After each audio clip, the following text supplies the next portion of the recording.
Hi there. How was that? Yeah, so here we are. Tuesday, April 21st, 2026. And this is the Solutio weekly broadcast, and I'm Colin Davis. And the websites are shadowtechalchemy.com and soluciopodcast.com and melissamarimovie.com, where you can find everything about the movie I made about Melissa, and melissamarimusic.com, where you can find her music and the music that we made together, including what you just saw. That song was called Prima Materia.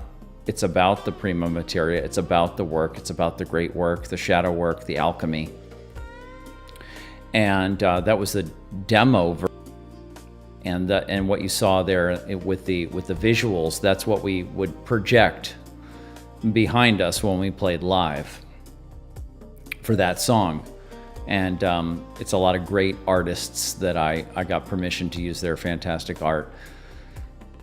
So yeah, it takes me back. When was that? That would have been, probably, that song was probably written in 2018, so that's 8 years ago. And so here we are now, and very unfortunately Melissa's not with us anymore, and so we have to carry on with her mission. We have to do what she was doing and what she basically told me to do. So that's what I'm doing. And it's an interesting time because the world is very, very chaotic. I mean, there's always chaos in the world. That's the one thing we have to recognize, is there's always chaos, there's always evil. But it's for the Westerners, especially those of us who have grown up post-World War II, we had a very prosperous era, and now everything's crashing for us. And there's evil everywhere, there's corruption everywhere. And the people are lost, and they're just running around in the matrix and the rat race. And they're not able to really enjoy themselves. They're wage slaves, you could say. Or they're just slaves to all of the cultural scripts that tell them everything that they have to do, the progress that they have to make. And everything is external, outwardly focused. And our religion in this society is Christianity, and it's fallen away to a great degree. The people don't really believe in it anymore. Some people do, but a fraction of the people who did. And even though there's a revival going on, it's superficial. It won't work. Because people have they just can't take it literally anymore. Most people, they have to force themselves to do that. Now, if you interpret Christianity through the Jungian system, you can actually have the essence of what it's all about without having to believe in it literally. You actually get the juice out of the spirituality, and you get all these different layers of meaning that you don't get just from the basic exoteric mainstream religion. And so that is really, to my mind, that's the way to actually keep the faith, if that is what you are to do, and step into the 21st century and step into a higher, more mature way of relating to that faith. So it's not like we don't have options. And then, of course, what Melissa and I were doing, and anybody who's engaged in the alchemical work, which you could just kind of point back to Jung, if you just a simple way to explain what it is, just boom, point back to Jung, individuation, there you go, that's what it is.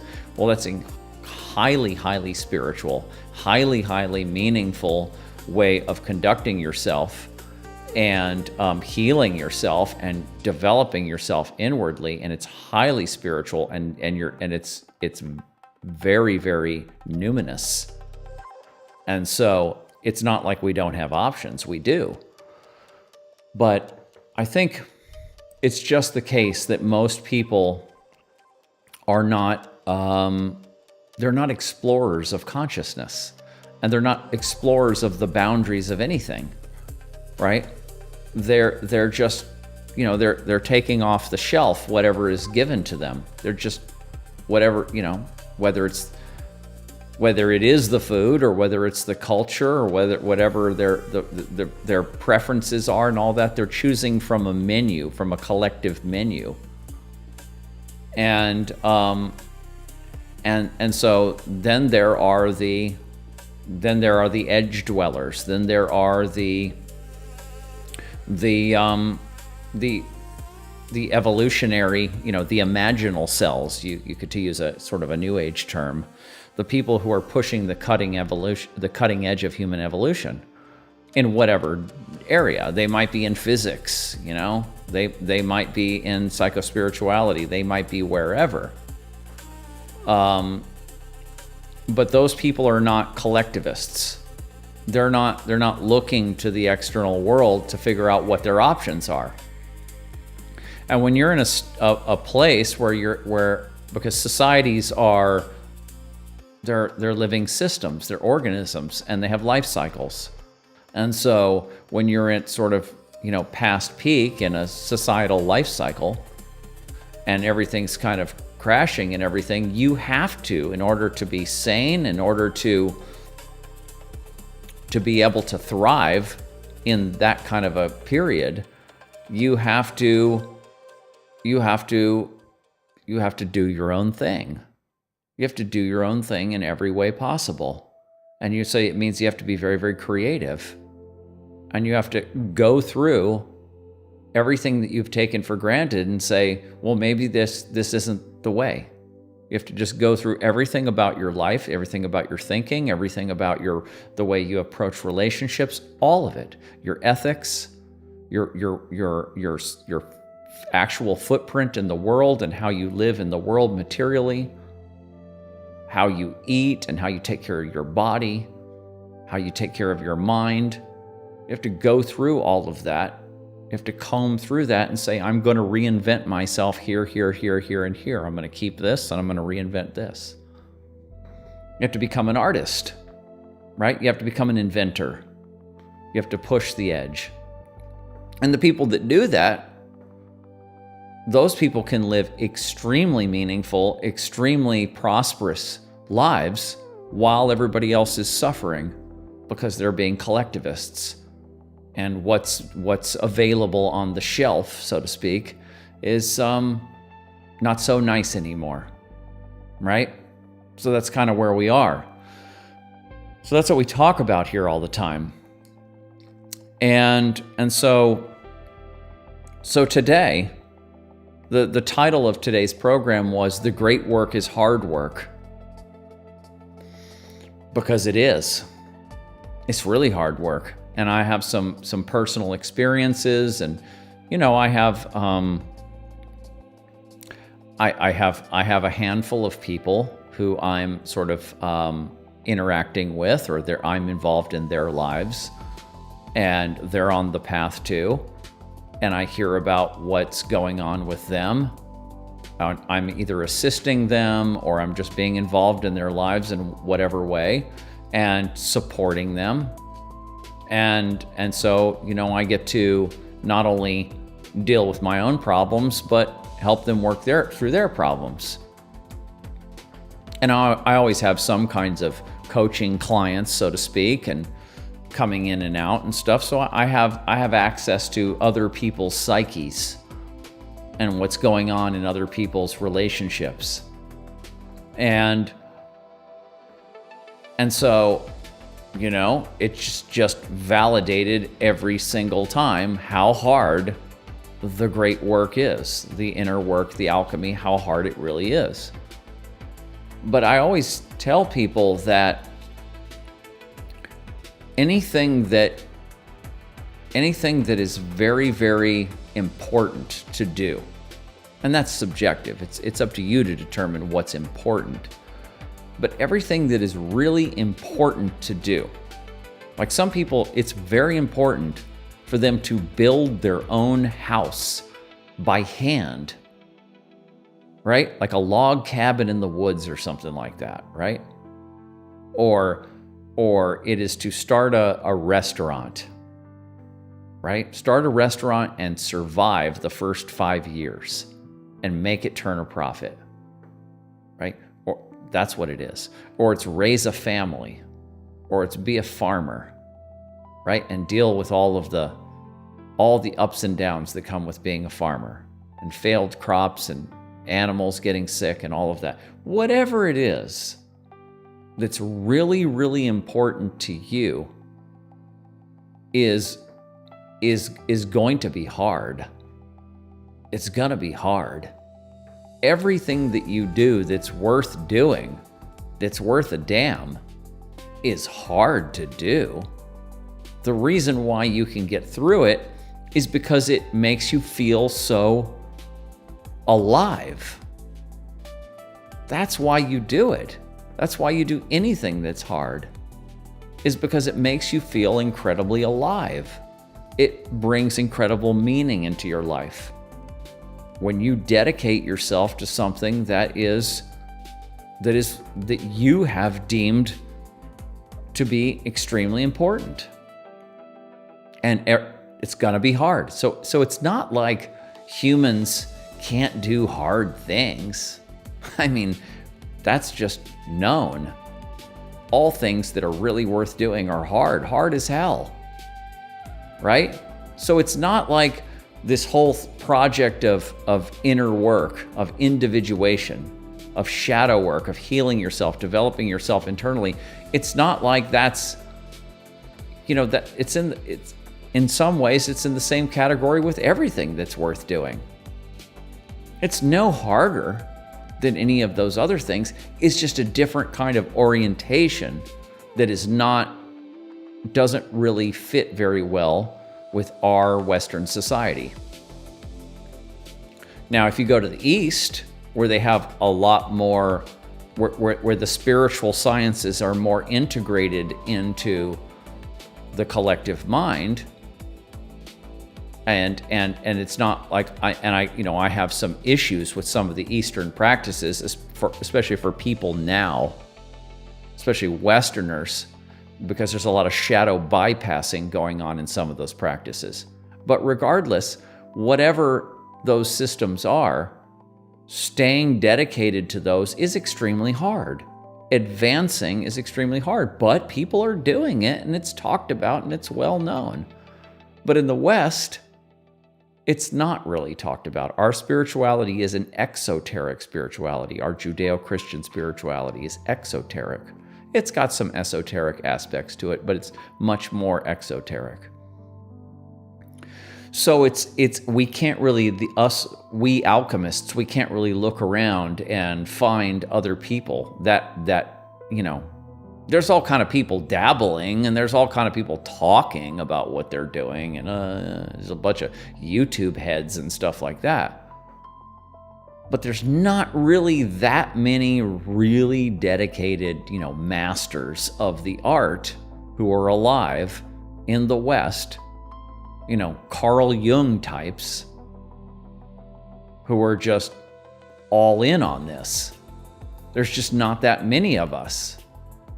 And so people don't really have models. They don't have very good models. And so, this is kind of what Melissa and I were doing, is we were first, before we even considered talking about what we were doing or sharing it or anything, we were always, let me put it this way, we were always, our inner work, our practice, our gnosis, our progress was always before sharing. We're never sharing anything that we're not successful with or don't really know well enough to really be able to come out with. So it was very slow. It was very slow. We were just involved in the process. We were just doing the alchemy within our relationship. And we were just keeping track of everything, recording everything on audio, on video, in journals. And then I put out articles from time to time. There was 2 books created in 12 years period. So we were really making sure that everything that we were talking about was rooted in integrity. Yeah, so anyway, yeah, there's not that many models out there, and so that's kind of what I'm doing now. That's kind of why I have a YouTube channel now. And it's up to you guys to share it with other people. You know, I always kind of come back to the whole thing of artists. Artists, a lot of times, we're not marketers. We're not supposed to be marketers. That's why we have record labels and PR agents and stuff like that. We're creators. We're not marketers. And so, yeah, there's a little bit of marketing that I kind of have to force myself to do. But really, I have to depend on you guys, and I just have to stick with it and then just wait for people to find it and share it. And it's up to you. You have to share it, right? I'll do a little bit of that myself, but then you guys have to share it. So I got some notes here, and so I'm going to be referring to those. And then we're always open for your comments, and I'll field your comments.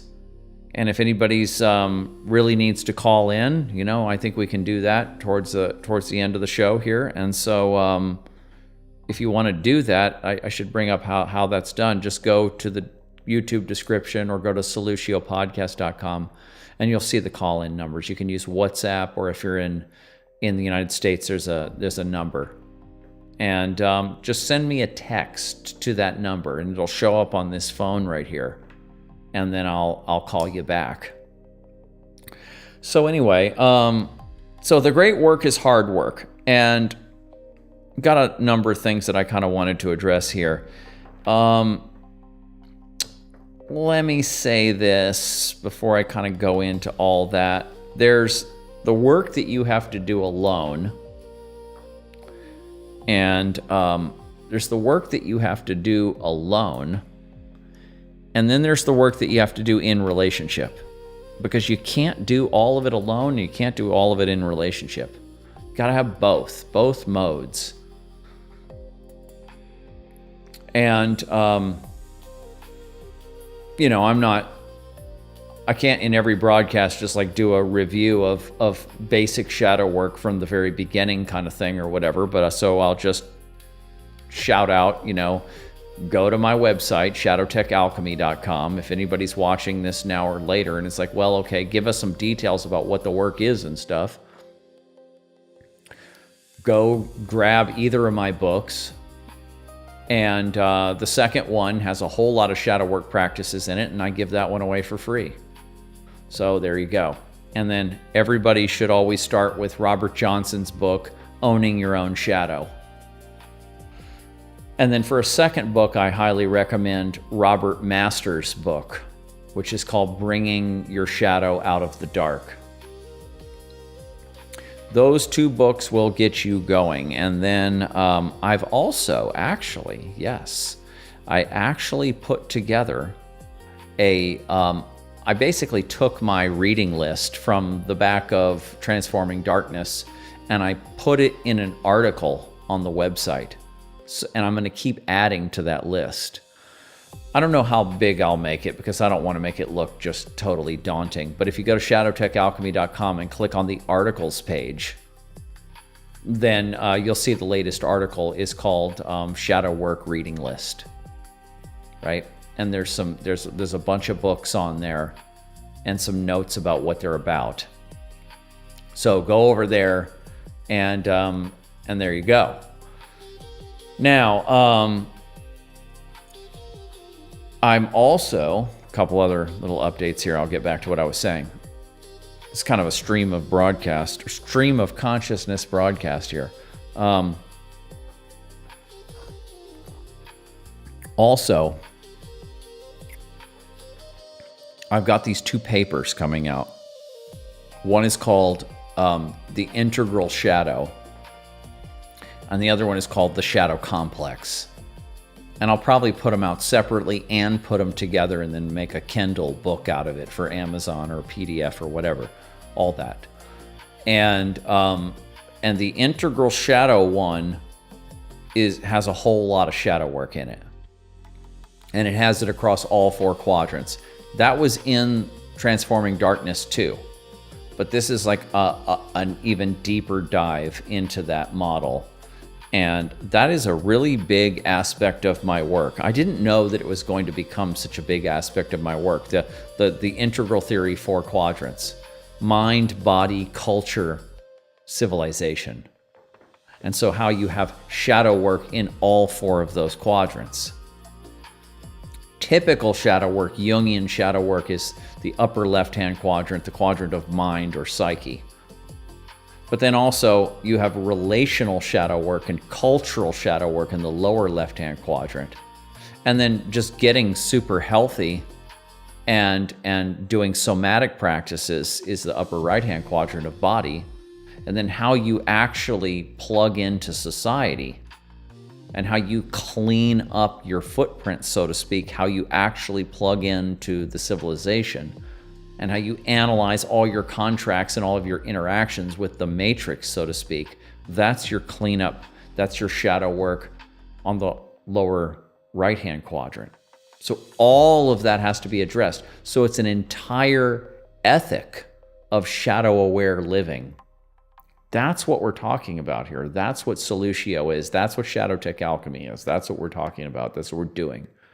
We have an entire ethic, an entire way of life. And I've been talking about this a lot lately. The Erich Neumann's Depth Psychology and a New Ethic. And if you look on the videos of this channel, Shadow Tech Alchemy YouTube channel, you'll see that I took the book. I did a project with this. I took that amazing but difficult book, and I used AI and some of my own, my own skills plus some computer skills, and I put together a paraphrased version of the book that simplifies it. And then I had an AI program read the book. It's like about an hour long, so you can just listen to that on my YouTube channel. It's one of the last videos, if not the last video. It's Depth Psychology and a New Ethic, Erich Neumann. Extremely important. And then you'll basically hear what Melissa and I were doing and talking about and pushing and promoting and proselytizing about was already what Neumann and Jung were talking about in 1949, but nobody listened. And so it wasn't until after Melissa passed, it was last year, that I found that book, and I said, oh my God, this has already been fleshed out. So I just really am on that now, and I think that is just a core. It's just so amazing and beautiful and validating to develop a shadow-aware ethical lifestyle and shadow-aware practices and shadow-aware relationships and all of that, to do that like Melissa and I did, and then to find that a famous Jungian had already come up with his own system and his own explanation for how and why we have to do this. And it was, what is that, 75 years ago or something. 80 years ago or something. So, he puts it a little differently than I do, but it's basically what it is. And Carl Jung wrote the foreword to it and basically said, yes, we have to do this. Start now. Okay, so it's really, really validating and amazing for me to be developing this whole holistic shadow work, shadow aware system, and then to find that it was already fleshed out by Carl Jung and Erich Neumann themselves, and that I'm just continuing on with their work without even really knowing it. And so it's just amazing. I just love that. So you're always going to hear me talking about that, and I highly recommend you guys go listen to that audio video presentation. It's on the YouTube channel. Last video I put out. So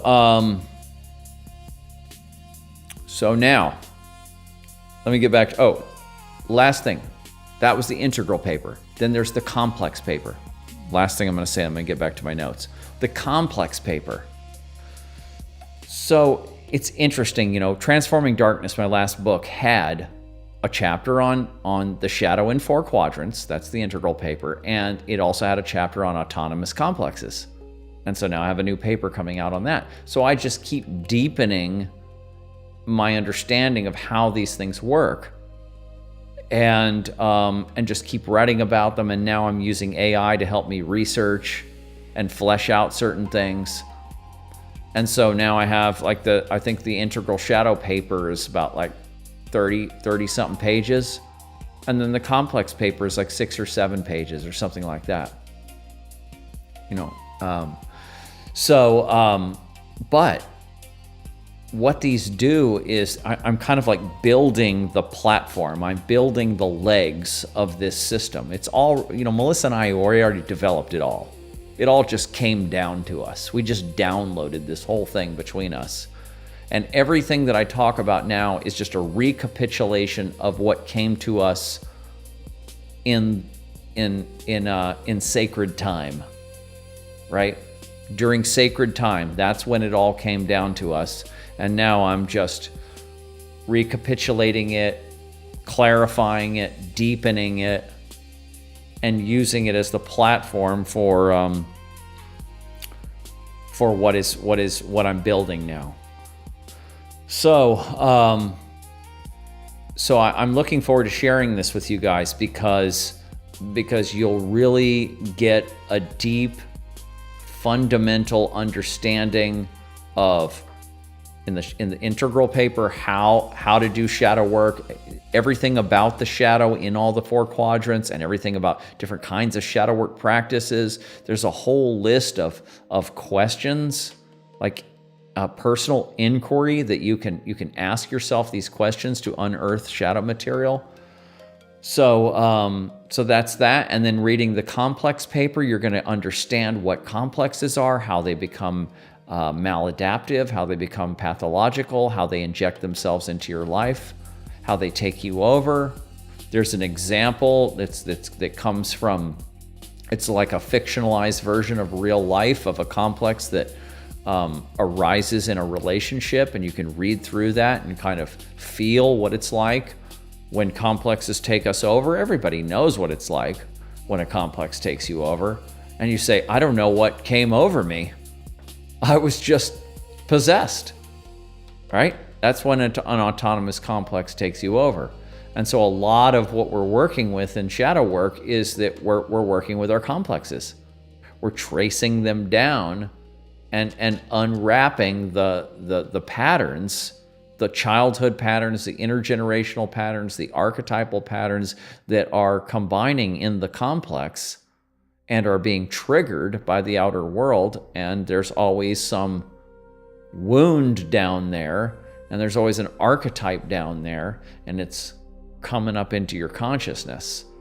So you got to get down into those things and start digging those things up and start integrating all the emotions and the thoughts and the feelings and all of the content that's in the complex, right?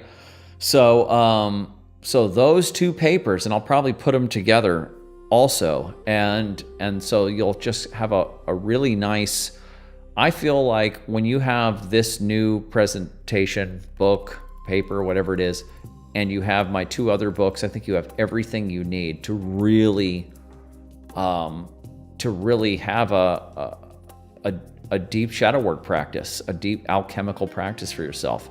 Plus, all the other references that I give you guys. So I'm basically, trying to become kind of a, you can't just rely on one person for your alchemical skill set.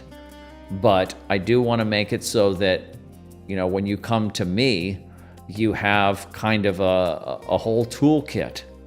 You have a whole toolkit that you can work with, and then you can add to it, whatever you want from other people's systems, and you can come up with your own stuff, right? That's all we did. I mean, we synthesized a lot of other people's stuff too, but so that's what it is. So there we go. Now, the great work is hard work, right? That's what we were saying. Pushing through grows you. Chickening out, breaking promises to yourself and others breaks you inside. So when you come to those things, right? You're being a shadow-aware person. You're keeping track of the negative thoughts and feelings that are coming up in your psyche. You're journaling. You're thinking about these things, and you're going, yeah, what is that? What is that about me? Where did that come from? Where did that fear come from? Where did that shame come from? Where did that guilt come from? Right? You're noticing that stuff. You're noticing your baseness. You're noticing your attempts to control people, or your attempts that everything be perfect and everything, your obsessive compulsiveness, your control drive. You're noticing these things. You're noticing your sexuality that's repressed or that's leaky. You're noticing this stuff. You're starting to notice your own narcissism, right? You're starting to notice that. You're starting to listen to what other people say when they give you feedback, even if it's negative. You're starting to go, well, maybe there's something to that, right? So you're engaging. You're doing basic shadow analysis, and as you get deep into that, more and more into that, you realize, well, there's some things in there that I need to rectify. I need to change my behavior. I need to change my thought process. I need to say and do things to try to clean this up, right? That's before you even get to emotionally processing the material and how you actually purge and emotionally process old emotional material. You're just looking at it and you're like, yeah, wow, I got junk, right? And so as you go into this deeper and deeper, you come upon things that are difficult to face, things that are difficult to move through, challenges that you realize, well, it's like I commonly give people the exercise. This is an exercise you can do. Get out a notebook and just write down. Don't stop. Just keep writing down everything that makes you anxious, everything that makes you angry, everything that makes you scared, right? Just write it down. Just one sentence after the next. Just everything from you don't even have to categorize it. Everything. Your family, you have to go to a family reunion. You don't want to do that. That kind of pisses you off that you even have to do that. You have to, your job isn't working out. You're probably gonna have to do a new job. Your business isn't really working out. Whatever it is, some issue with your kid in school or whatever it is, write it down. One thing after the next, just write down every single thing that pisses you off, makes you anxious, makes you fearful that you dread, everything that's negative, things about yourself you still don't like, just write it all down. Make that list. It might be very long. It might be quite a number of pages, but write it down. Now, the writing down process will bring material into consciousness, and that itself will actually clear you a little bit. That will actually balance you a little bit. But then you'll get to see on paper, here's the things that I've been avoiding, and here's the things that I need to work on. And then you can start diving into those things. And there's no timeline on any of this. There's, maybe on some things there is, but generally you gotta work on these things, and you're just like, okay, start with the easier things first then. And if you're experiencing psychosomatic pains, all kinds of different body pains or syndromes or anything like that, as you start working through this list, you may notice that a lot of that stuff starts to shift or you might become relieved of those things, or they might go away even. So things will start to move. But you go through your list and you start pulling things off the list. And here's where you'll notice, wow, this is really hard for me. This is really, really hard for me to do this. Doesn't seem like it should be hard, but it's really hard. So that's where you know you've found a complex that's back there somewhere. You found something repressed that's back there somewhere. You found some kind of wound back there. You found some kind of internal dissociation that's down there. And you got to go work through it now, right? Things that you wanted to tell your husband or wife that you haven't been, put it all on the list. Everything that's shadowy, put it on the list. And so then you'll notice that some of this stuff is hard, and what are you going to do about it now? Well, I read you this sentence. I'm kind of giving you context now to kind of back up that sentence that I read to you. Pushing through grows you, chickening out, breaking promises to yourself or others breaks you inside. It literally shatters you. It fractures you inside. You're already shattered inside to some degree. You're already dissociated inside. That's why you have issues, right? It's because there's already internal dissociation. And then every time you realize this is the right thing to do externally, or this is the healthy thing to do internally, and then you don't do it, or you say, I'm going to do it, and then you break your promise to yourself or your promise to somebody else, whether it's internal or external. If you don't act with integrity and courage, sounds like Jordan Peterson now, but if you don't act with integrity and courage, right, then you just split yourself up and weaken yourself internally even more. And then as you start to summon courage and as you start to summon willpower and you start to push through those things on your list, for example, that are difficult and that you don't want to do, but then when you do it and you really embrace it, then you come back together, then you strengthen, right? Then you develop fortitude, and then you can kind of use that built up fortitude, that built up strength as you go forward. And so this is like the bottom of it. This is basic. And because if you can't keep promises to yourself, if you can't push through the difficult things so that you can clean yourself up internally, you know that you need to clean yourself up internally. You know you need to clean up your relationships. You know that you need to act with integrity. All the basic Judeo-Christian ethics, we retain that. We retain all that basic stuff. You know what's good for you, good for others, and what's not. It can definitely get subjective, and it can definitely get kind of wishy-washy in places, but many times you know what it is. And so integrity, the word integrity, write the word integrity down. Think about integrity. Buy a plaque or something that says integrity and put it above the door. Integrity. And so this is about integrity and commitment to doing the difficult thing because you know that it's the right thing, it's the healthy thing, and that you know this is all about developing yourself and healing yourself. And so you do it.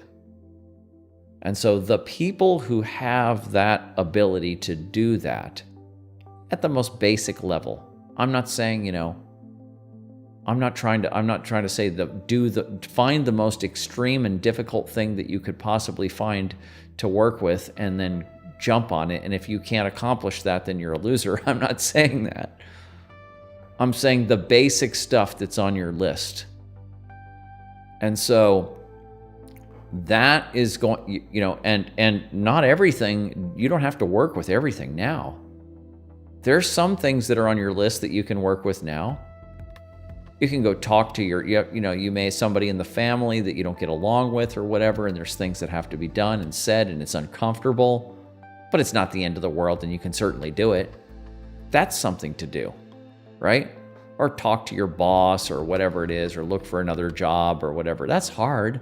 There's pushback on all that stuff, right? Or your wife or husband has been telling you something or whatever, and you've been putting it off and blah, blah, blah. So now, this is all kind of moving into the category of just general self-help and out of the world of shadow work, but it's basically all shadow work. When you put a psychological lens on any of this kind of stuff, it's now shadow work. So the person who's going to develop internally, the person who's going to evolve, the cutting edge person, the person who's at the cutting edge of human consciousness, this can be a wounded person. This can be a wounded person. It can be a person with a lot of issues. When we're talking from this frame here, from the alchemical frame, the people who are the superstars of this generally have a lot of issues, right? So, what makes them a superstar of this is not,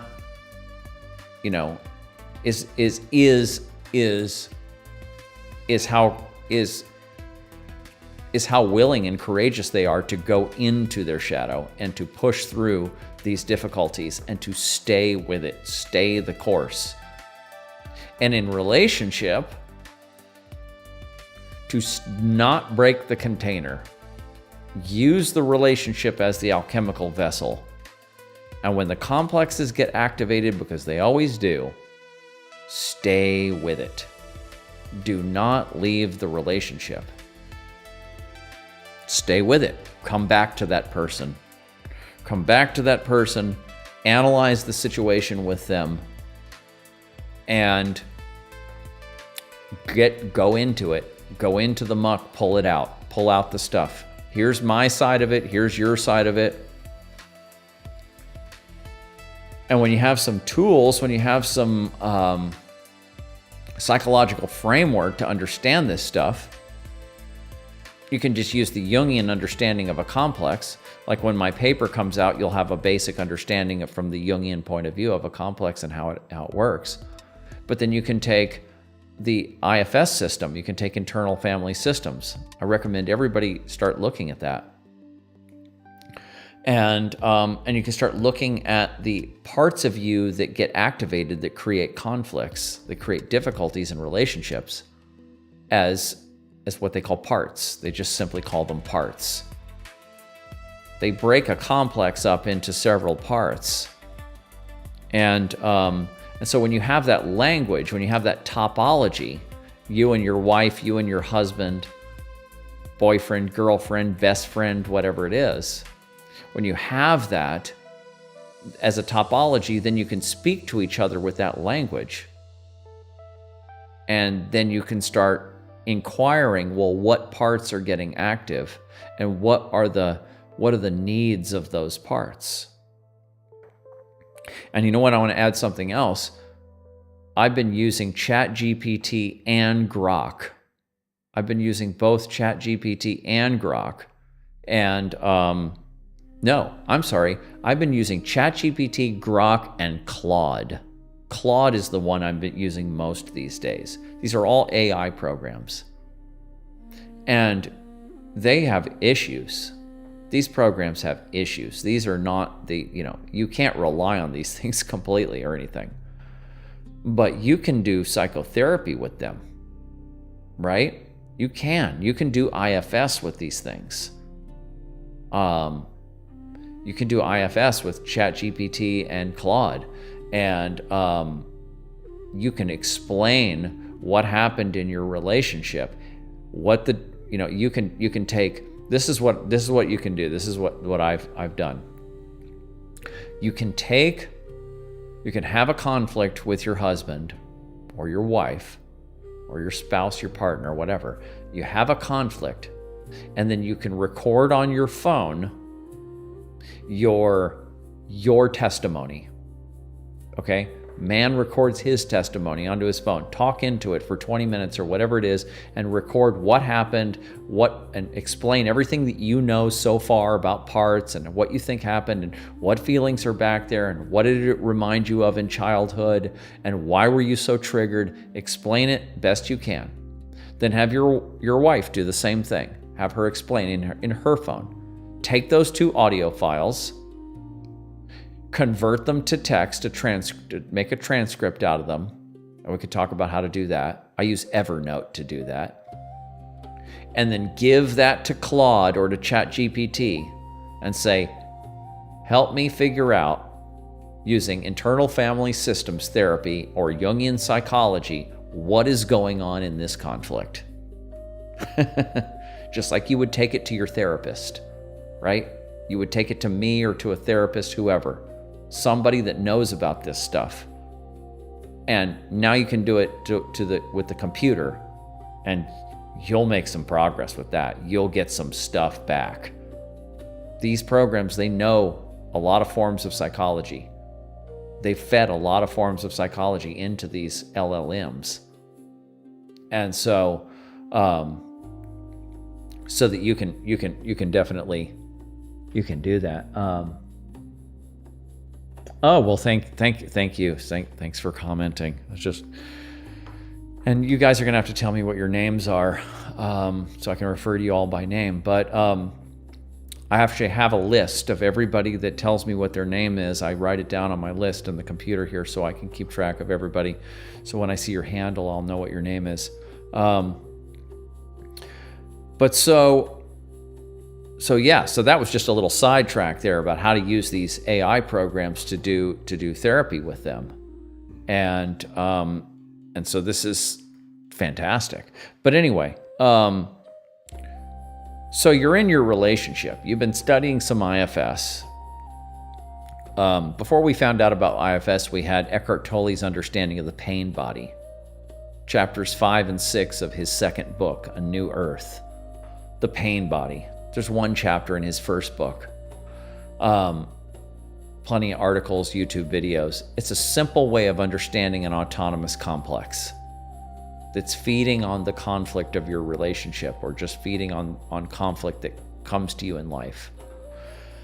That's a good one to start with. And then you have IFS that deepens it. You have the Jungian system of complexes that have an archetypal core. That's another way of getting into it that's probably even deeper. And so you have some of this in your toolkit, and so then you have this conflict with your partner, and then you use these maps, you use these tools with each other. Okay, so it might not happen that night. Next day, what happened? What part of you was activated? Why did you feel that way? What did it remind you of? Oh, it took me back to this. It took me back to that. How did you feel in those moments? Well, I felt out of control. Or I felt somebody was controlling me. Or I felt I was being shamed. I felt like I was being guilt-tripped. I felt like I was being gaslit. And then when you said this or you did that or whatever, it just pulled that back up again. And it just totally took me over and inflamed me, and then I had the reaction that you saw. And so you're getting to know what is back there, what's down there, what patterns are still running. You're a 30, 40, 50, 60-year-old person, and you're still running patterns from when you were 8 years old, right? And then as you go deeper, you find out these are your parents' patterns. You find out that a lot of your junk, a lot of your issues is not even yours. It's not even your stuff. It's their stuff.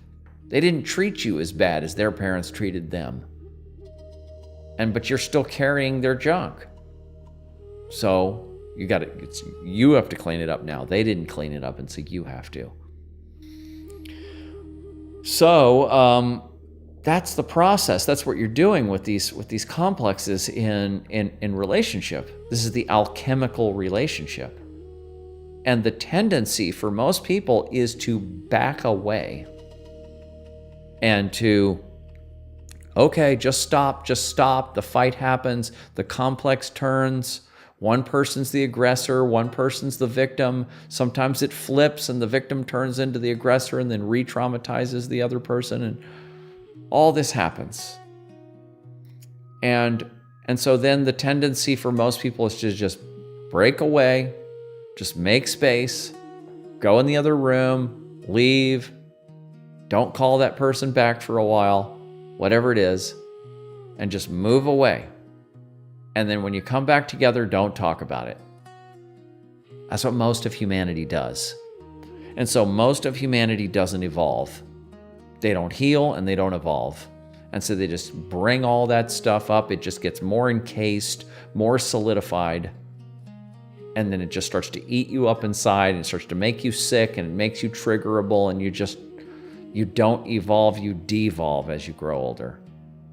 As you grow older, as your body falls apart as you grow older, your psyche can actually come back together. Your body falls apart and your psyche becomes whole. Two different paths. But most people, the body falls apart and the psyche falls apart as they get older. We're not doing that. We're bringing our psyche back together. All the fractures, all the split-offs, all the dissociations, we're pulling it all apart, we're cleaning it up, we're airing it out, we're draining those wounds, we're pulling it out, and we're allowing the psyche to re-heal and come back together. Best it can. It doesn't come back together perfectly. Best it can. And then we become less triggerable, we become less agitated, less neurotic, less anxious, less depressed, whatever it is. And then when you do this, like I was saying before, when you do this with integrity and with courage, then you feel real good about that. You're like, I'm doing something that's really good for me, that's really hard, and it feels really amazing. I feel like, even though I'm still hurting, I feel like a winner. I feel like I'm evolving. I feel like I'm doing the right thing. I feel like I'm burning up karma. I'm actually burning up karma by doing this. That's how you feel. And you feel proud of yourself, and then your spouse feels the same way. And then when you do this together, then it just brings your relationship closer. Because your relationship, your ability to be intimate with another person is limited by your triggerability. It's limited by your complexes, right? So when you start to, what couples do is when they start to get close to each other's wounds and people start getting a little bit triggered and stuff, they learn kind of where they can tread and where they can't tread. And then they stay away from those areas. And so there's all these areas of life and experience and the past that you can't explore with the other person. It's like parts of their life that's blacked out. Parts of your life that are blacked out, right? So you don't really know everything about the other person. You know some things about the other person, you know maybe a lot, but you don't know the real difficult stuff. And so you can't relate to them around their difficulties because they're not willing to go into them. So if you can't relate to another person around the subjects of their difficulties, their trauma, and then use your empathy to bond with them and to feel them and to help them explore these difficult areas, if you can't do that with them, you don't really have real intimacy. And you can't really develop your emotional intelligence and your sensitivity, because that's what it takes to work with people at that level. It takes real sensitivity and real emotional and intuitive capacity. And when two people are exploring these deep and wounded parts of themselves together in total good faith and with love, then they're healing themselves, and they're learning, they're experiencing true deep intimacy that most people are just not experiencing. Most people are not getting. Married people, couples, they're not getting the depth that is possible because they're just walking around these areas, avoiding all these areas. So when you do this relational alchemy, you become very bonded and very intimate with that other person, and that person becomes, your souls become one. And I know this because this is what Melissa and I did. This was our path. And we were both completely dedicated to it. Completely. And in the beginning of the relationship, the first couple of years, there was all these episodes where complexes were getting activated. The pain body was getting activated, right? And there were attempts. Melissa's part, some of her parts, one part we called Running Girl, was trying to get out of there. Not have to experience the wound. And she was giving me all kinds of opportunities to say, okay, it's done. This is too hard. But I realized, no, our relationship is very important, very important. I got it because our relationship was numinous. It was numinous. It was very, very powerful, very spiritually connected and numinous. And I said, I'm not going to do what I've done with other girlfriends. I'm not doing that. I'm going to stay and I'm going to work through this. And this is what we're supposed to do. And this is what we talk about. This is what we're doing. This is our path. We're alchemists and we're doing this. Even before we even knew we were alchemists, we just knew. And so I just stayed with it. And then she realized, she learned, okay, this guy's going to stay. He's not going to chicken out. He's not afraid of anything that's in me. So we just continued on, and we got deeper and deeper and deeper and more into it, and then we got more and more healed through it. And so you don't just get healed of your neuroses this way, because it's a lifelong process, but you get to experience a depth of relationship, a depth of bonding that most of the population is not experiencing. So this is just another aspect of the work. It's not just about your own personal shadow and what you're doing alone, and your journaling and your art therapy and your talking to the computer or to a therapist and dream work and all of that. It's not just that. This is working through your complexes as they arise in your relationship and keeping the skillet on the fire, keeping the fire under the alchemical retort, the alembic. That's what the alchemists, the glassware where they put their concoction in there and they put it under the fire and it breaks up into parts. That's what we're doing. So it's hard work. It's very challenging work, but it's the most meaningful, amazing thing that you could possibly do with yourself if you're oriented in this way. And I know that not everybody is. Obviously, not everybody's oriented in this way. But the people who are, the people who know I'm a wounded healer, they know I'm attracted to Carl Jung. I'm attracted to inner work practices. I'm attracted to shadow work. I'm attracted to intuitive sciences. I recognize that I had a difficult childhood. I recognize there's aspects of me that are beautiful and are amazing, and I have certain talents, but I can't get them out. I can't really get them into the world. I'm having trouble accessing my inner gold, but I know I have inner gold. All people who talk like that and find themselves reading this kind of material, all that, we're alchemists. So this is what we do. And then There's, if we will do the real deep work, then there's lighter gradations of this that we can then share with other people.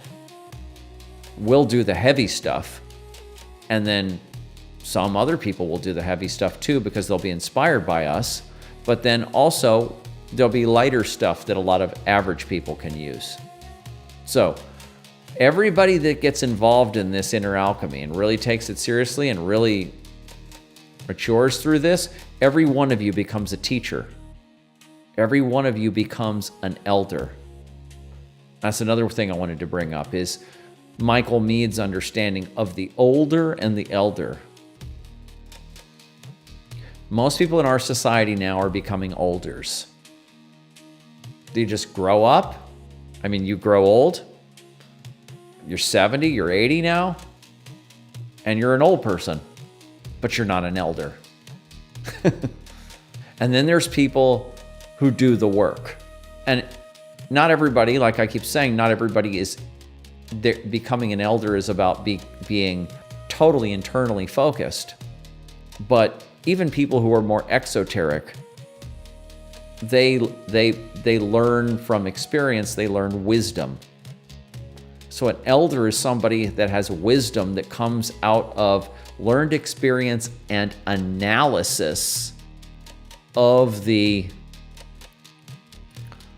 all the difficulties of life and what was learned, and they have a sense of awareness, self-awareness, and they can kind of get out of their own head, and they can analyze themselves and where they've been, and they're consciously trying to make themselves better in some way or another. Those people become elders. So that's what we want to do when we grow. We want to move into eldership. We don't want to be olders, we want to be elders. So and this is how we do it. So let's see where we are in time. Okay, we're doing good. And I'm back to my notes here. So yeah, I talked about golden shadow work. What's your destiny? What's blocking it? You and the world need your gold. So a lot of times when we're talking about shadow work, we're talking about fear and shame and grief and guilt and narcissism and sexuality and all this kind of primal stuff or wounded stuff. But then there's the golden shadow, right? This is where your joy's at. Your joy, your talents that are undeveloped. You know you have them, but they're undeveloped. I notice a lot of people have artistic abilities that are undeveloped, especially in our society. And because I'm an artist, and so, I talk about art and how to be a successful artist. And when I say successful, I don't mean successful in you're making you're a well-known top person. I mean, you are successfully getting access to your skill, to your talent, to your genius, and you're getting it into the medium of choice. And you're completing art pieces, and you're putting them in the world in some way or another, and you're looking back at it and you're saying, wow, that was good. I did a good job. I like my work. That's what it is to be a successful artist. To be competent, and to, even if it's extremely hard to do, to be able to pull it out of you, and then to be able to put it in the world and say, I'm happy with that. That's what it is to be a successful artist. And a lot of people have artistic skills that are undeveloped. I meet so many people. I mean, I question people all the time. Whenever I get to know somebody, it's, well, okay, so what's on the art side? What's on the art side? You play an instrument, you sing, you draw, do you paint, do you write? What's on the art side? And, what's on the art side, and what are you doing with it? What are you doing with your art? Oh, well, I kind of have a sketchbook and I'm blah, blah, blah. Sometimes I pick it up or whatever. When I have some free time, okay. How is it? Do you wish that you could be doing more art? Oh, yeah, of course. I'd like to do this. I'd like to do that. Well, why aren't you doing it? Oh, well, I just got so many other things going on and stuff like that. Well, you have to make a place for that. You have to make time for that. And then you have to go through the blockages that are in the way. Because if those blockages weren't there, you'd be making art all the time. Whatever it is. Art or being creative. Let's just call it creativity, being creative. Because for some people, it's not quote unquote art, but it's creativity.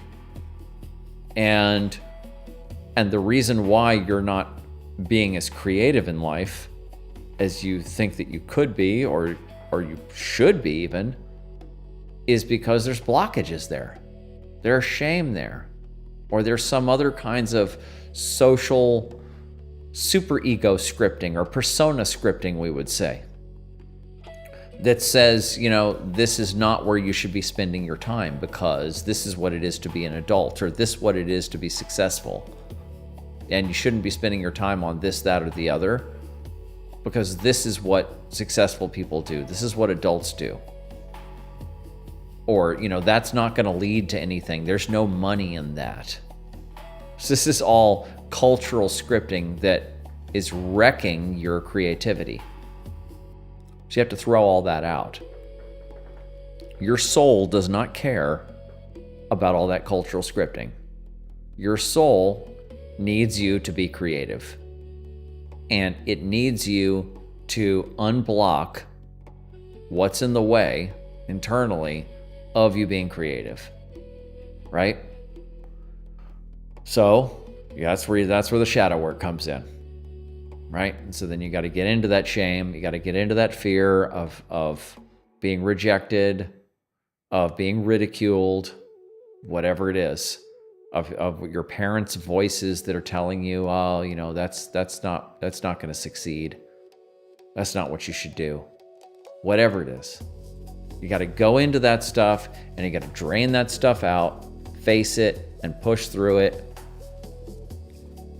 And that's your gold. That's some of your gold. There's all kinds of gold in there. That's like one really obvious way to describe your inner gold is your creativity, your artistry, your creativity. But you got gold about all kinds of stuff. It's like we were talking about relational alchemy a few minutes ago and how to work with your partner on with your complexes and staying with the conflict and analyzing it and developing intimacy. That's gold. That's real gold. The depths of intimacy that you have the capacity for. You have the capacity for a lot more intimacy than you already have, than you're already experiencing. And when you start to experience that kind of intimacy, that's true gold. That's rare and it's true gold. It's numinous material. So, gold is all kinds of stuff. Gold is all kinds of talents.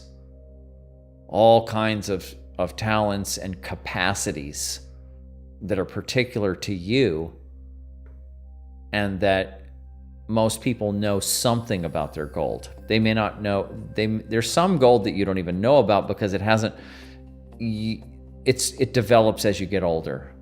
As you get through different stages of life, different types of creativity come online, different types of passion come into your consciousness. And so some of this is in the future for you. And so you don't know what it is. But some of this you do know what it is because you've had it all your life. And, or some of it is right now, you're just now moving into an age, you're coming into a stage of life where there's something that you're right on the cusp of right now. And it's poking up. It's a little seedling and it's poking up. And you're If you go looking for it, you'll find it. And then you can start watering it and making sure it's getting sunlight. Staying with it. And as you stay with that little seedling and you start nurturing it and giving it water and light, you'll notice that it's bringing up all kinds of shadow junk along with it. And then you can start clearing that off and just keep working with it until you take care of that little, that life art, Melissa called it. That's your life art. And your life art is a child. It's a child that you have to nurture and take care of and love. That's your life art. So this is us now talking about gold in the shadow, the golden shadow. Kind of just going through my notes here and giving you guys a dose based on each of these notes. Here's one. I don't know if they're all in the right order exactly or not, but the narcissism of staying wounded and in the underworld. How about that one? You're welcome. The narcissism of staying wounded, of staying in the underworld. You know, some of the most talented people in this domain of inner work, of inner alchemy, healing yourself, self-healing, some of the most talented people, the most introspective, just amazingly talented people. I just know some amazingly talented people, especially women. I think women are some of the, because women have a natural, a lot of the material that we have to work with is emotional, it's feelings. The feelings are below the thoughts. And women are just archetypally, in general, not always, but in general, more connected to their emotional body, we could put it. And they're more connected to their physical body. And a lot of this material is stored in the physical body too. So women, and just the archetype of the feminine, you know, it's reflective, it's the moon, it's the earth, it's the body, it's the prima materia, the first matter. And so women have a natural capacity for this kind of work. And but when you have access to some of these darker feelings, and you have what comes with this talent and comes with this access is sometimes a real gravity. Some of this emotional content, this shadow emotional content, this shame, this grief, this guilt, feelings of victimhood, is very, very heavy. I talk about the myth of Persephone and how Melissa was a lot of women who are on this path align with Persephone. They align with Melissa and they align with Persephone. You know, she has to spend half her life in the underworld. And so, but men can do this too. This is not just women. This is this whole thing of being in the underworld. This applies to men and women. But I just mean that women have a certain kind of natural capacity for working with emotions. But when you are spending a lot of time in the underworld and it starts to become part of your identity, you start to unearth your wounds, you start to unearth your trauma, your developmental trauma, your complex PTSD or whatever you want to call it. And you start going through that. You're doing inner child work and you're going through your old stuff and you're thinking about your parents and you're just going through your stuff and you're like, this is my time. I have to go through this stuff. Well, this can get very, very heavy. This is the Negrito work in alchemy. It can get very, very heavy, and then it can hold you down there. And Persephone is supposed to come out half the year. She's not supposed to spend more than half the year underground. But a lot of people get very, very addicted, we could say, to the negrito, to the underworld, to the processing. And on the worst case scenario is when they actually identify with their trauma. I have this syndrome. I have this PTSD. I have this. I have. And they put a label onto their condition. And then that thing sits there, and then they share that with the world. And now they've identified as being an underworld. I don't like saying the word victim, but I'll say it once. Yeah, so that archetype. And so that gets very, very heavy, very, very addictive, and it's like heroin. It's like a heroin addiction. You can get addicted to being in the underworld, addicted to being a shadow worker, addicted to processing, addicted to always kind of being on the, subject to these floods. But there's a time to be subject to these floods, to this flooding. And there's a time, sometimes years, of working through some of this stuff. Sometimes it's several years of working through this stuff.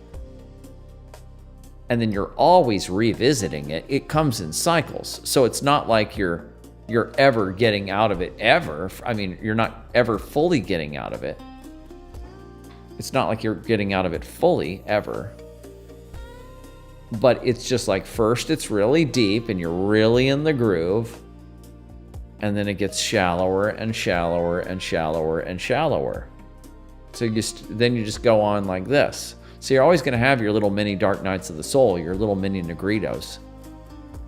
You're always going to have those. Even just your most basic understanding of having a mood swing, is one of those. But you're always going to have that. But when you're in your deep, deep processing that you might have to do, 2 or 3 times in your life, when you're in that, you don't want to stay there. Recognize that what you're down there now, it's like I can go back to Edinger's understanding of the ego-self axis. When you're in Jungian psychology, you have the self, the imago Dei, the image of God, the archetype of wholeness, and the basically the DNA that has your genius. And when your ego, your consciousness is aligned with that, there's no shadow.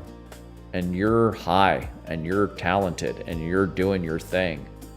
And everything's beautiful.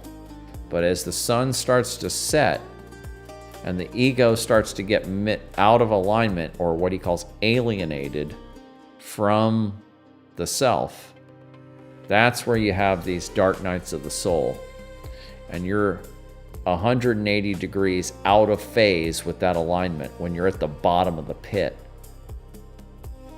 And so you need to be down there sometimes. You have to reinvent yourself. You have to have the opportunity for all the shadow material to come up. Right? When you're like this, when you're high on your own supply and things are working out great, there is no shadow to be used, to be seen, to be worked with. It's like high noon. There's no shadow to be seen. But as you start to fall out of alignment, then it's all shadow. And that's when you're supposed to do this work. That's when you're supposed to do the shadow work. But then, what the whole idea is that when you're down there, you're going to find something. You're going to find some gold that wasn't available to you before because your whole orientation in life was different. Where you were when you were doing real well 8 years ago, 10 years ago, 3 years ago, where you were is where you were. And that's amazing. It's amazing. You did what you needed to do, and it's beautiful. And now you're not there anymore.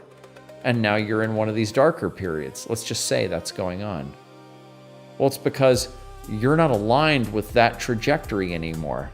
You have to take a right turn, a left turn. There's another road for you now. There's another, you got to get off the train on this platform, and you have to change trains.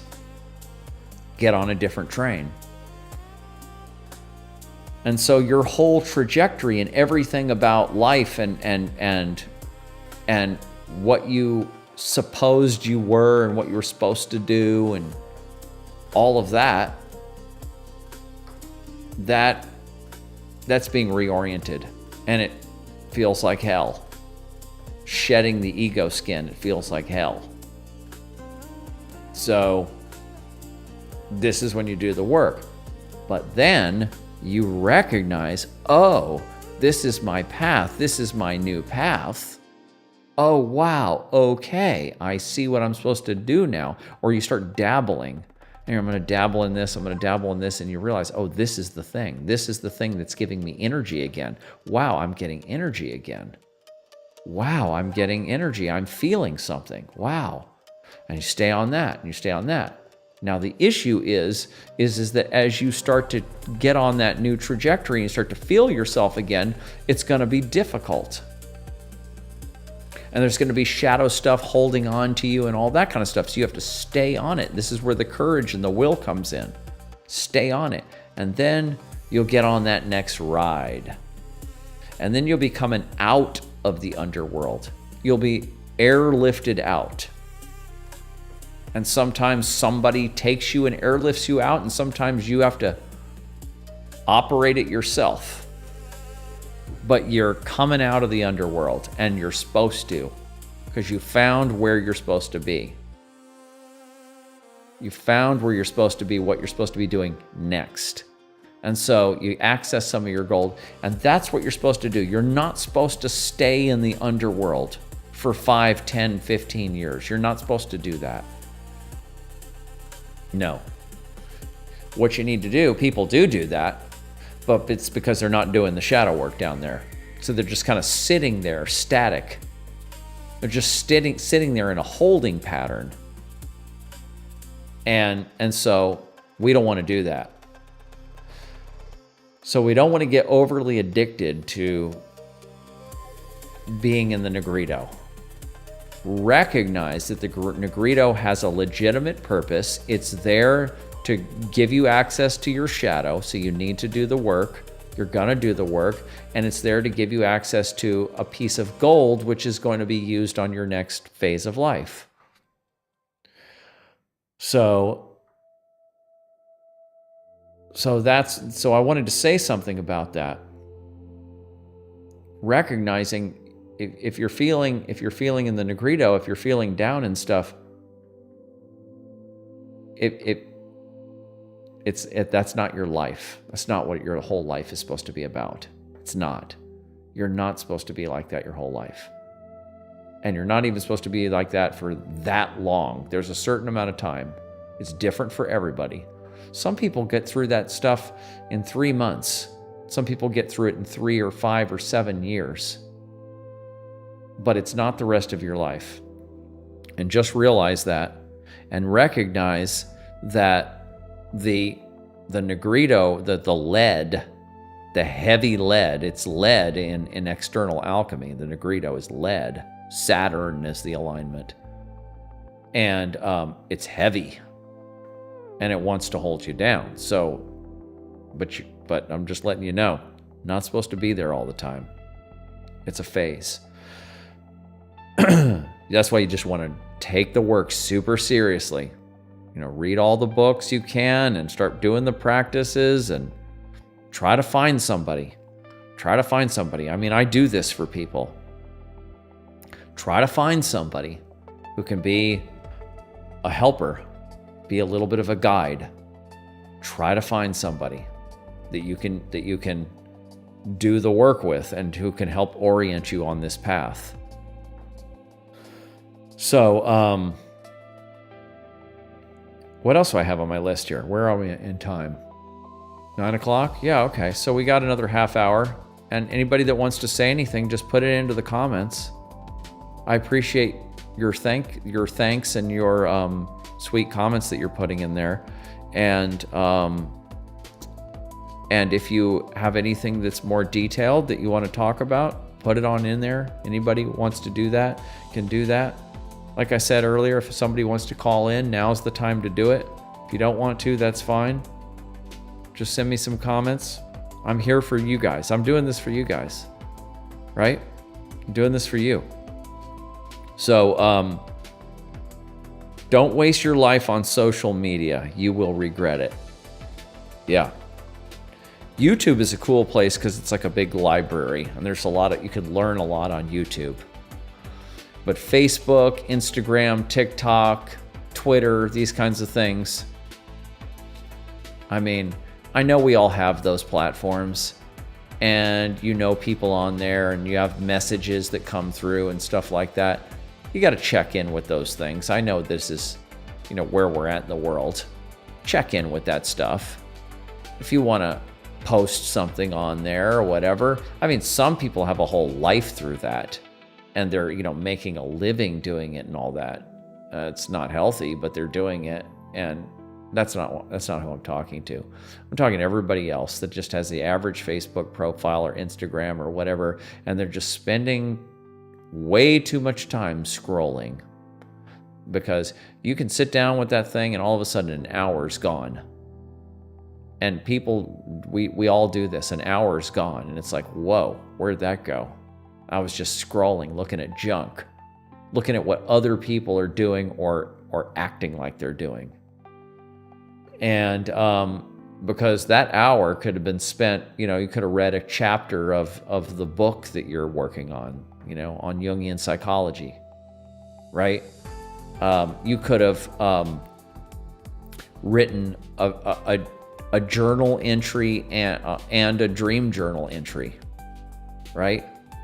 You could have, what I was talking about earlier, taken a recording of yourself or just a journal entry and putting it into an AI program like ChatGPT or Claude or Grok or whatever and doing some psychology with it.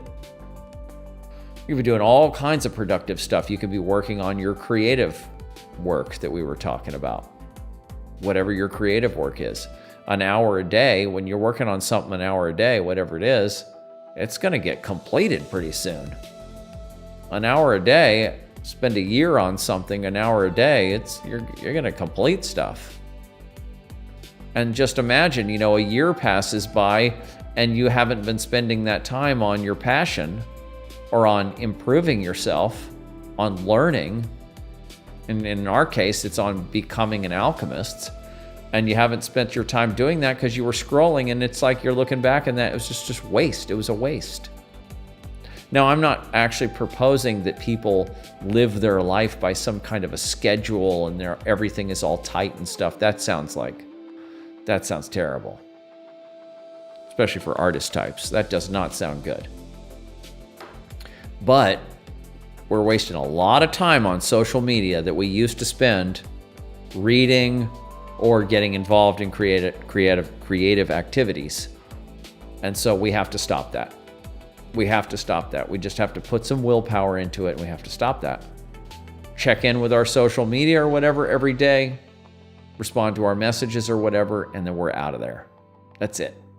I'm not saying go away from it completely. Check in, check out. Get back to life, what you're doing. So that's an important thing, I think, that I had to kind of come in and be a little bit of a daddy about that a little bit. The world doesn't need more stuff. We need psycho-spiritually mature adults. I wrote, this is in my list.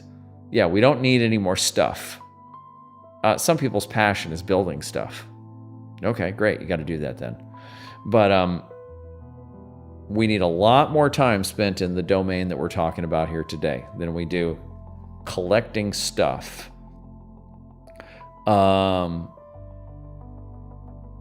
qualify your relationships by setting out on the right foot. We are inner alchemists. Tell them up front what you do.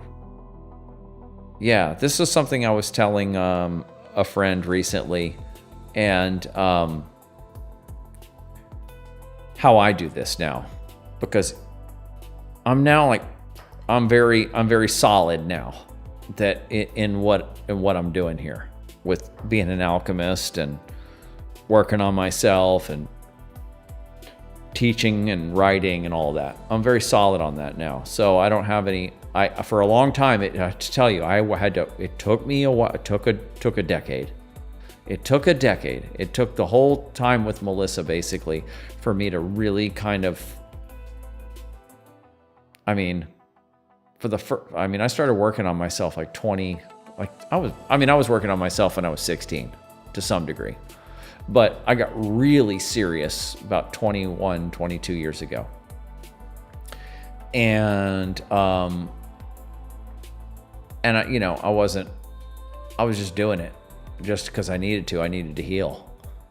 And then when Melissa came in, then I realized, oh wow, what we're doing this together now. And this is something, this is a thing.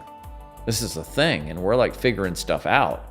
And wow, and then when a book came out and stuff, it's like, oh, okay, wow, well, I'm an author now? It's like, oh, wow. We're doing podcasts now? We're doing workshops now? Okay, wow.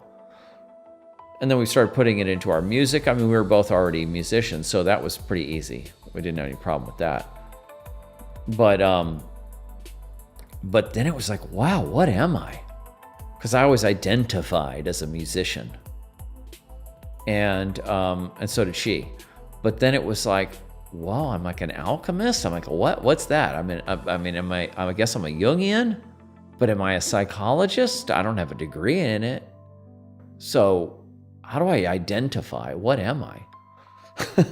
And I just took quite a long time for me to actually figure out, like, whoa, what is going on here? What am I supposed to do?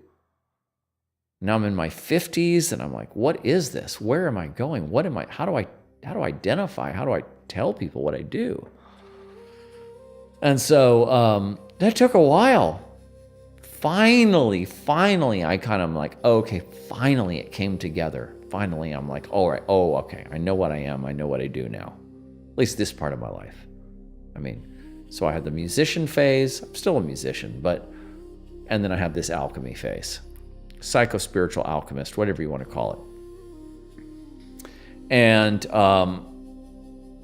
so now, I never really liked superficial relationships or just, BS casual talk about the weather or whatever he or she is doing. I tolerate that. There's a certain amount of it. Everybody does anyway. We all do how's Bob doing? Oh, how's your mom doing? Sometimes it's just part of being a human. And I am curious. I do care what Bob is doing or how your mom is, So, that's normal. I recognize that's a certain layer of conversation and of communication with people. But that's not really where I want to go with people. I want to go into this. I want to go into the alchemy. I want to talk to people about their junk. And I want to talk to people about their gold. Right? Your shadow, your dark shadow, and your light shadow. That's what I want to talk about. I want to work that through. And so, in our society, in our superficial, materialistic, and psychologically illiterate society, you don't find too many people that are wanting to do that. So I just put out my fishing lure, and I just put it in there right off the bat. So I don't even hold back anymore. So if I meet somebody, I start talking to somebody, so what do you do?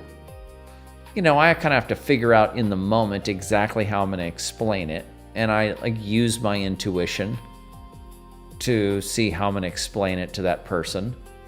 And I analyze the conversation prior to that and figure out, okay, where's their mind at? And I try to use my intuition and my brains to kind of figure out how to talk to them about it.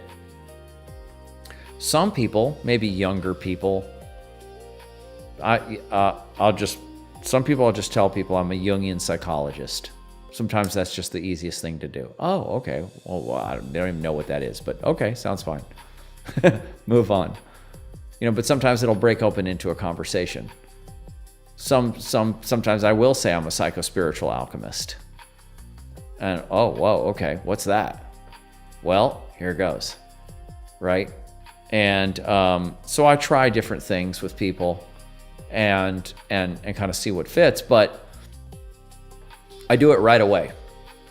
I don't do small talk and stuff like that for very long. I'm like, boom, this is where I am. This is who you're talking to.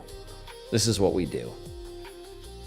Oh, wow, okay, how do you do that or whatever? Oh, blah, blah, blah, and I'm an author of some books and blah, blah, blah, and I just drop it right on them.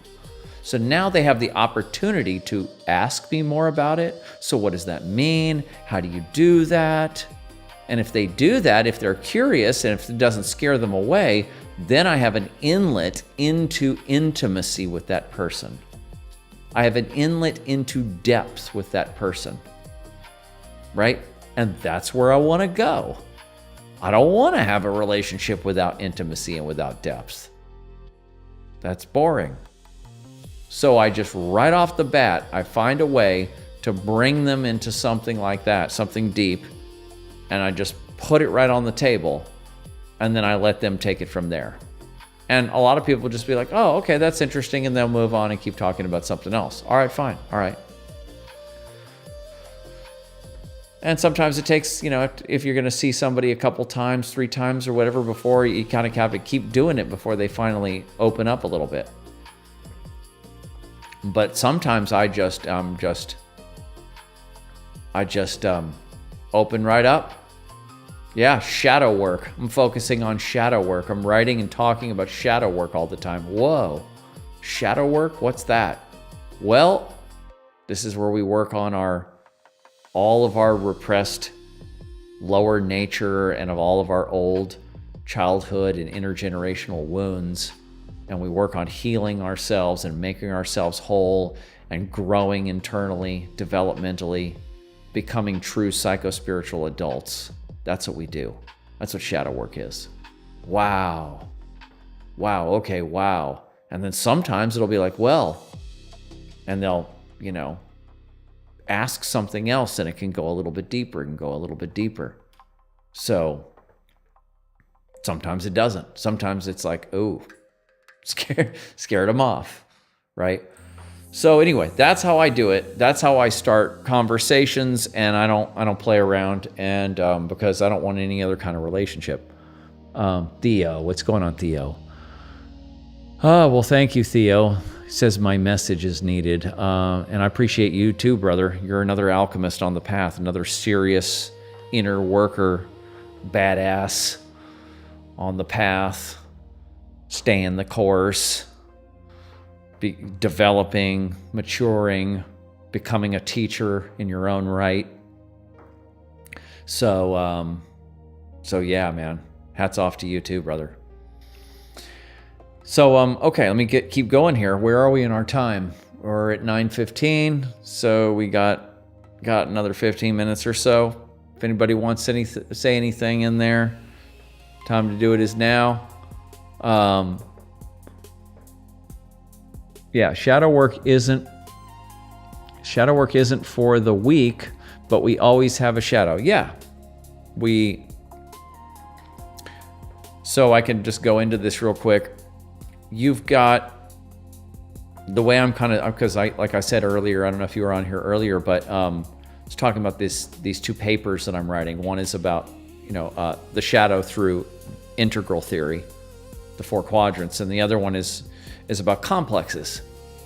And so I'm really having to get clear, very, very clear. I'm trying to, every time I put something out, I'm always trying to clarify things more, challenge myself more, go into a deeper understanding of what this domain is.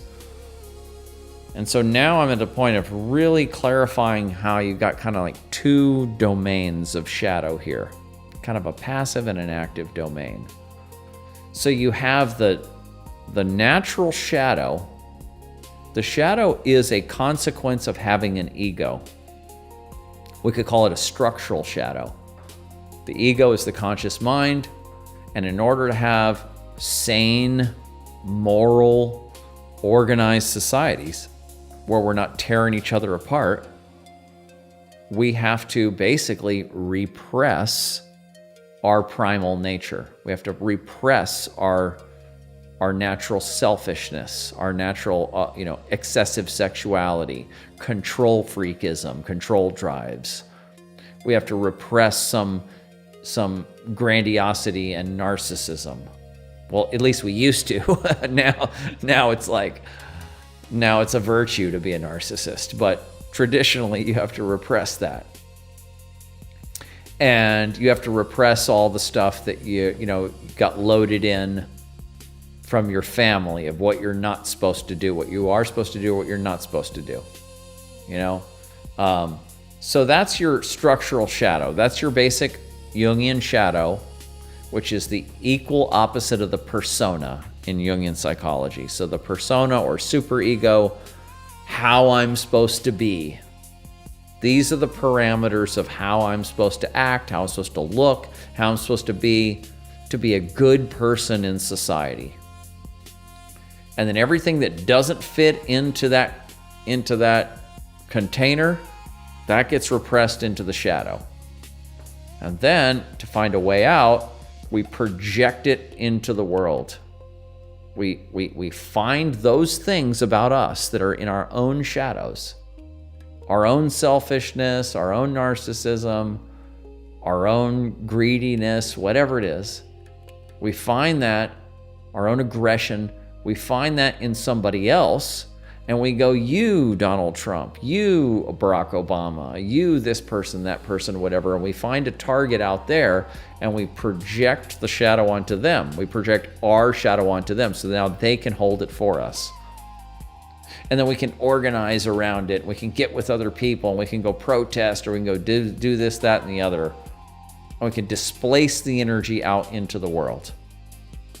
And this is how we get all kinds of conflict, and we get all kinds of shadow displacement and all kinds of shady activity and all of this. We project and displace, and sometimes it just leaks out under the veil of cognitive dissonance. This is the basic structural Jungian shadow. And then you have the more active material that's dysregulated psychic energy from having wounded complexes, right? This is the shadow of dissociation and of trauma, right? This is what you're working with when you're doing IFS parts work, right? This is when you're working with Jungian complexes, right? So this is where parts of the psyche have been split, have been dissociated, and a complex is not working properly. A complex channels archetypal energy into the ego for proper behavior, but it gets skewed, it gets traumatized, it gets split up, and so then you have dysregulation in terms of your energy. And so it turns into neurotic behavior, it turns into compulsivity, it turns into addictions, it turns into grandiosity and inflation, it turns into triggerability and being very easily triggered by other people and situations. That's complex shadow. That's the shadow of dysregulation that comes from having traumatic circumstances in life or inheriting it from your parents. So one type of shadow is structural, and we all have that. We all have the structural shadow that comes as a consequence of just having a conscious ego. And then the other form is a trauma-based shadow. And that is the stuff that we can come to know the structural stuff and integrate a part of it. And we can get a lot healthier and a lot more balanced with that structural shadow. But with the complex shadow, the trauma-based type shadow, that we can very much do a lot with. And that isn't necessarily a part of the human, makeup.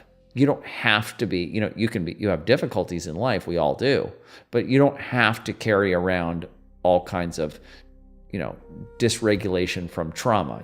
Everybody knows people who are really traumatized and people who are just not traumatized. Everybody has structural shadow, ego-based shadow, but not everybody has trauma-based shadow. So that's kind of how I would divide that up and talk about that.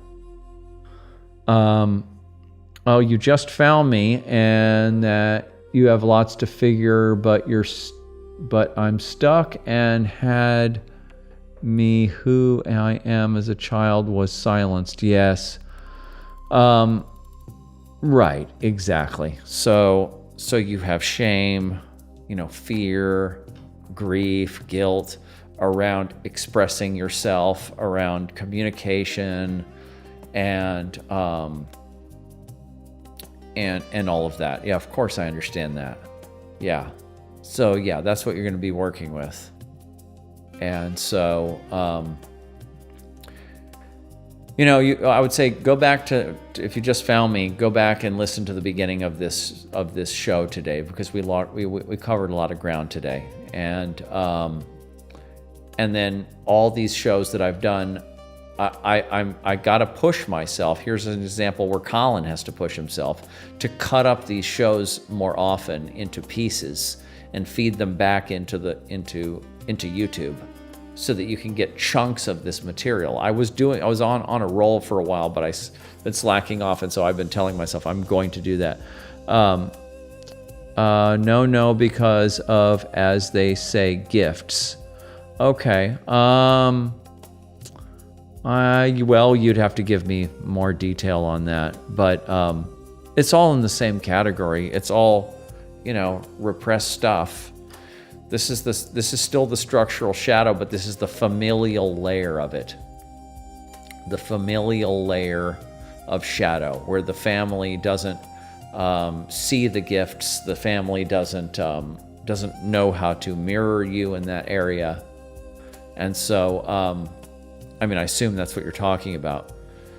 But yeah, so you go back to the beginning of this. You can also, just for anybody that isn't familiar with my work, you can go to shadowtechalchemy.com, and you can get my last book. Just sign up for the mailing list. It's, I don't bug you on the mailing list, but you can download the last book for free. And there's a lot of shadow work practices in there, and there's a lot of explanation of the shadow and its relationship to evil. That's another kind of aspect of what I'm doing. But all connected, as I see here. Yeah, I'm having a hard time with the writing there, really getting a clear picture of what you're saying. But it's all in the same category. You're on your path. You're on your path. You're figuring it out. You're unwinding it, and you're staying on the path. And you're going to whatever sources you need to go to and figuring things out. And like I said earlier, let me just give you and some other people who might be listening some resources right now. Go to shadowtechalchemy.com, download the last book. You can get the other one too if you want to. Go to the articles section, and there is a reading list. The last post I just put up, I actually linked it in the description of this YouTube video, there's a reading list, and I've started a reading list. And so I basically copied it out of the back of my last book, Transforming Darkness. That's what I started with, and so that's there, and I'll keep adding to it, so you can keep checking back to that article. But that'll get you started with everything. Or if if you're already started, I'll give you some material there.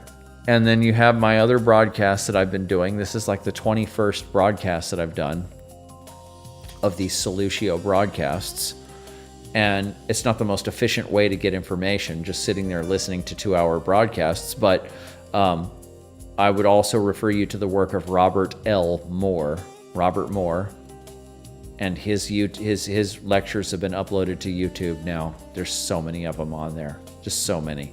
I kind of have his whole catalog, but they're now online. So yeah. So look at Robert Moore, read Robert Johnson's book, Owning Your Own Shadow. That's all in my reading list. So grab the reading list, grab my last book, hang out here at in this broadcast that happens every Tuesday, and and we'll go forward, and I'll do whatever I can for you, and the more accurate you can be with your language, then the better I can respond. So, where are we, folks? 8:26, 9:26. We are towards the end of our show here. Now, let me just go back to the... You're in the UK. Well, you speak English, so you should be able to communicate with me pretty easily then. So, I have, what else do I have here? I have some other stuff in here. I don't think I'm going to go into it today. Stuff I always talk about. Well, just slow it down and we'll get there. But yeah. So I stuff I always talk about. Life artistry. I brought up life artistry. We talked about life artistry earlier. We didn't talk about living on the edge of the matrix. This is the last thing I'm going to say before we move, before we tune out for today. Like I'm always saying about the new ethic and everything, what I'm trying to do here is not just give you guys personal examples and references and everything about doing personal shadow work or relational shadow work. That's kind of the main thing. But I'm also trying to help you see how this is all a lifestyle. This is what the whole 4 quadrants is about. I'm trying to help you see this is a very high integrity, shadow aware lifestyle. This is a way of being. This is basically a spiritual sect, is what you could see it as. And it's not my spiritual sect. All I'm doing is just continuing on with the tradition. Carl Jung is kind of the patron saint of this particular strain of things. And then I have my work that I did with Melissa Mari for 12 years, and that's kind of my kind of node of this. And I'm sharing with you how that this shadow aware alchemical way of life is complete. It's holistic. It's complete. It's done in the mind. It's done in relationships. It's done in how you interact with the world, in the culture that you're tuning into and the culture that you're giving back.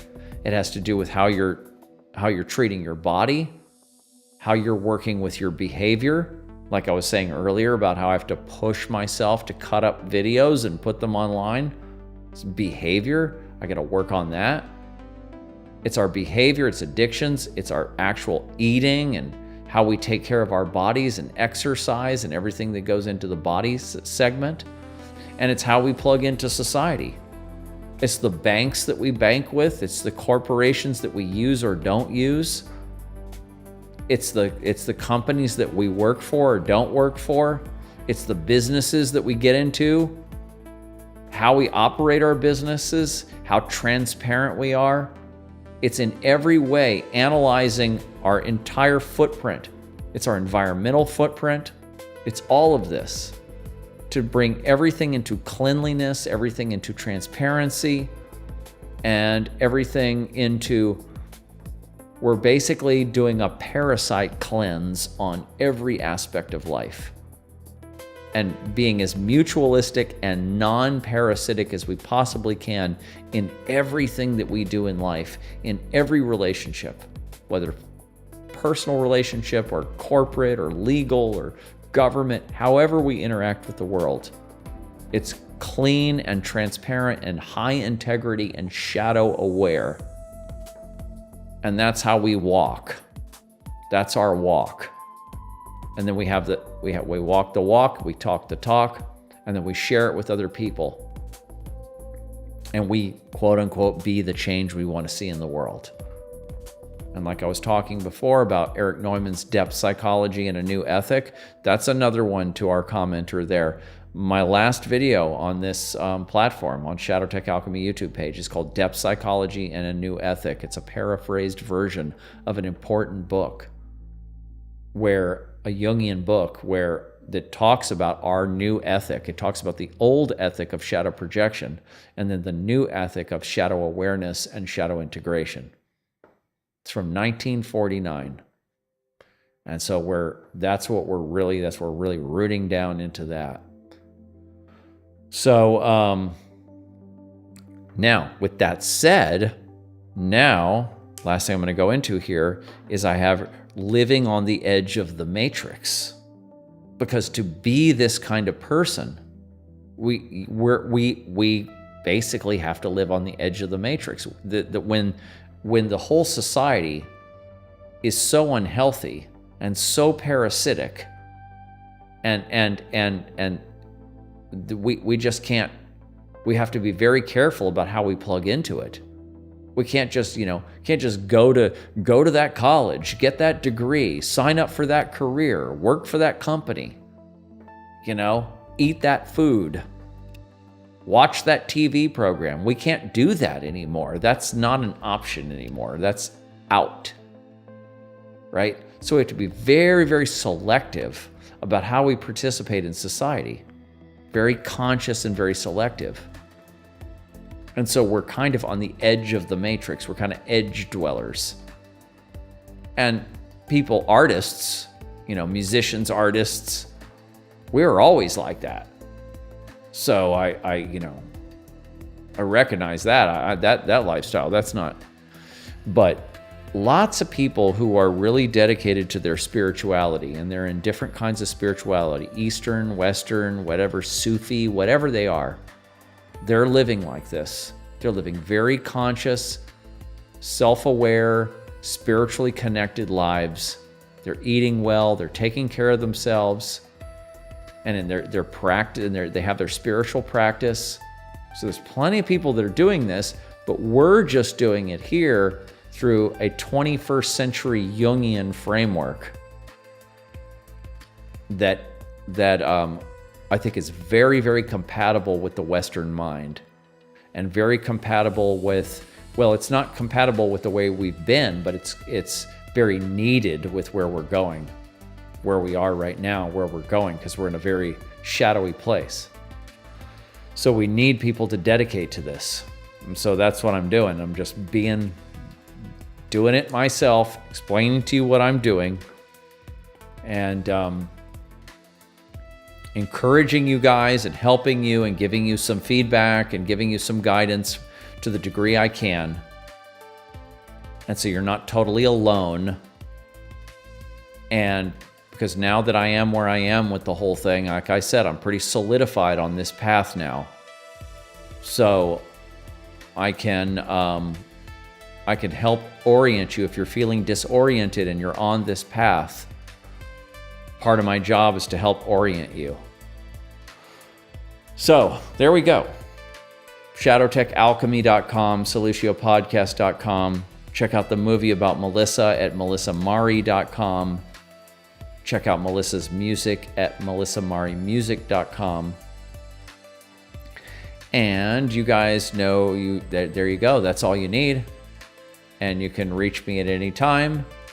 And thank you all. Thank everybody for who has been in here in the comments tonight, that have left your lovely comments and asked questions or been very supportive. Thank you all very much. Appreciate you all. And I hope you all have a great week.